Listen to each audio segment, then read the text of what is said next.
اوعى تغلط الغلطة دي وانت بتحل السؤال الجاي. ركز قوي في السؤال وركز كمان في الإجابة. السؤال بيقول زي ما انت شايف do you have a car؟ طبعا هجاوب اقول yes I do ولا yes I have. جرب وفكر.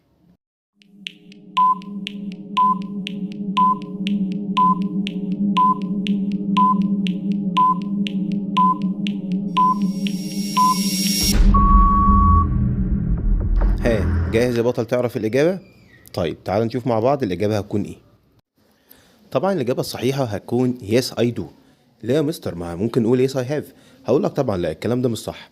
لازم بالنسبة للسؤال اللي بادئ بفعل مساعد سواء verb to do أو verb to have أو verb to be أو modal verbs اللي هي الأفعال الناقصة، لازم تكون الإجابة من نفس نوع السؤال. سألت بدو جاوب بدو. طيب لو كنت عارف المعلومة دي من قبل كده يا ريت ما تبخلش علينا بلايك، ولو مش عارف يا ريت تصلي على النبي في الكومنتات، وعايزك كمان تعمل شير للفيديو عشان يوصل لأكبر عدد من الناس. مع السلامة، فيديو جديد.